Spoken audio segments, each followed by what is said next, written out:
Welcome back to the channel, everyone. Davey Deathray here, back with another trailer. You know, a few weeks ago, I did a reaction to the new Crow movie that's coming out late this summer, and it was my most viewed video. You guys totally knocked it out of the park for me.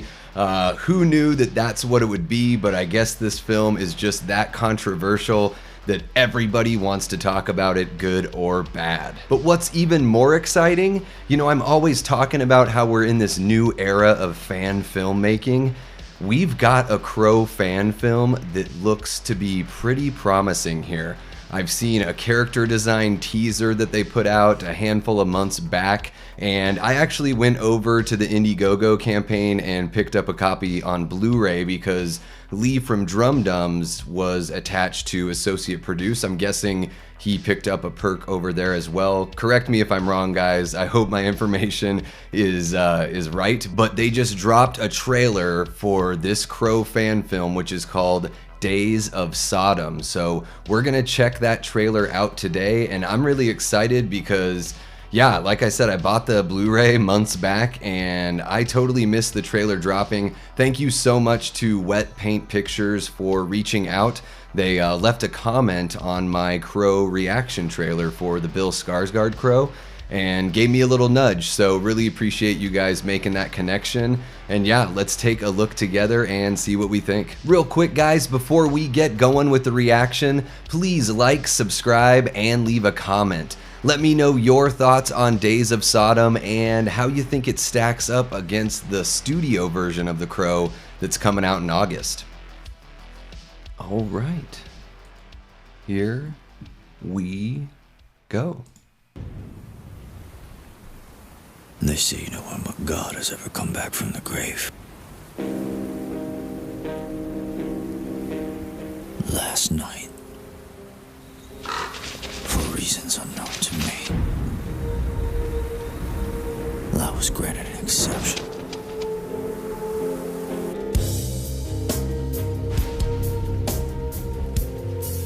I watched you change.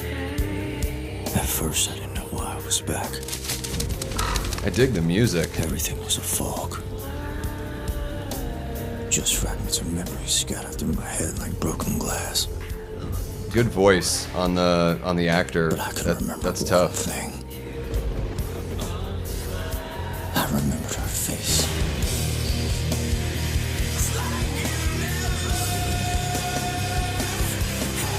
Definitely capturing the vibe of the Crow from the 90s. I mean, even with the music is very reminiscent of that era.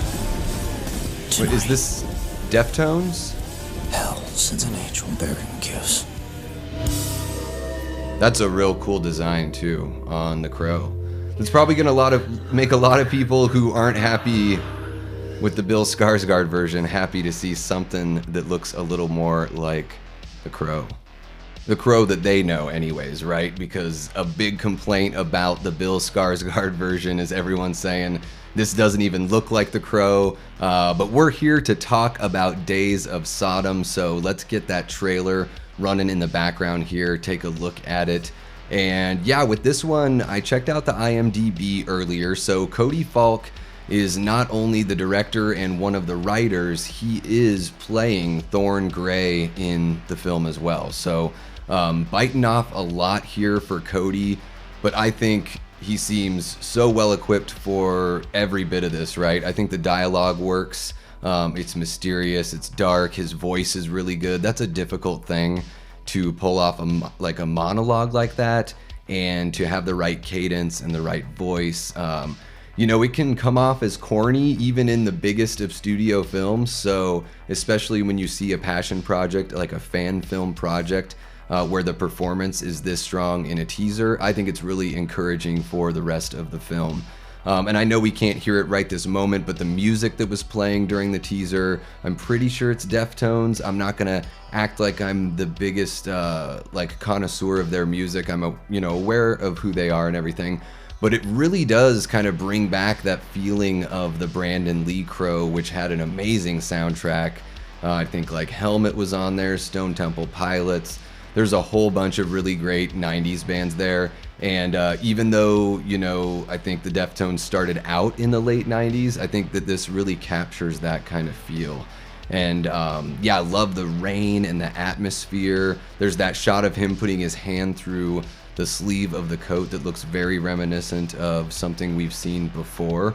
So to me, it's really cool because it's got this feel that's akin to I believe it was 94 or was it 92, the version with Brandon Lee. So it's got a feel that's really similar, but they're not trying to retread all of that ground by trying to redo Eric, which is a big issue I think that people have with the studio film that's coming out in August with Bill Skarsgård. So I love the makeup and the look of the Crow here too. They're not afraid of the hair in the face and the white makeup on the face as well.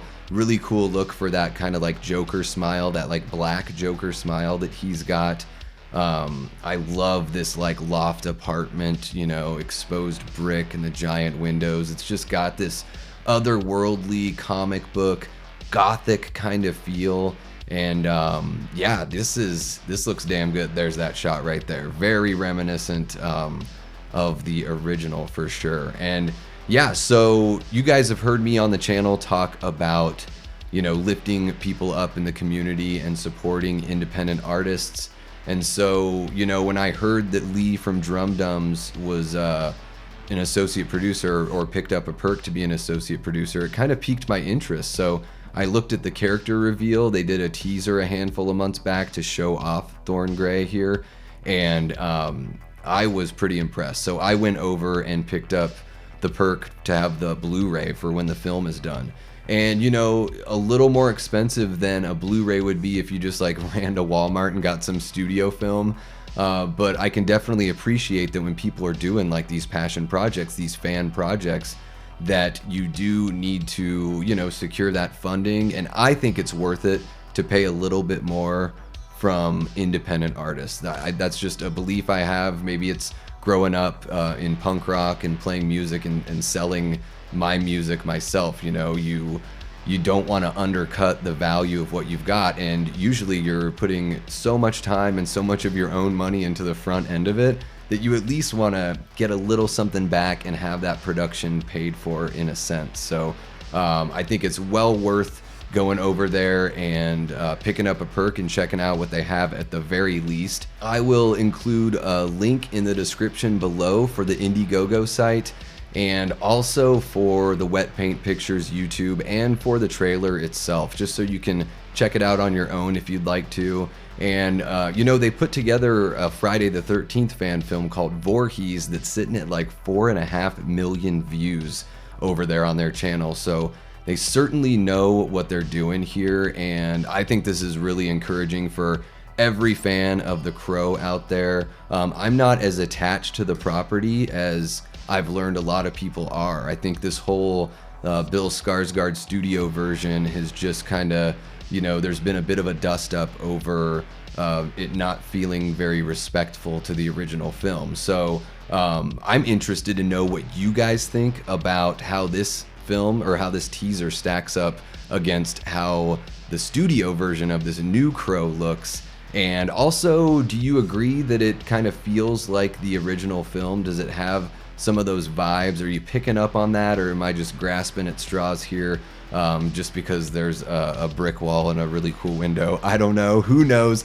Let me know in the comments section below. Please give me your thoughts. I want to get that conversation with you guys going as always. And please leave a like and subscribe if you haven't already.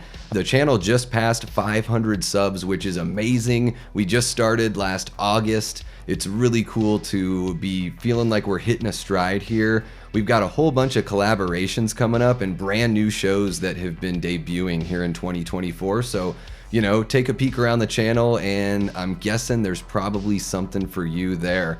Yeah, so thank you guys so much for coming by. Until next time, I've been and will continue to be Davey Deathray. Take care.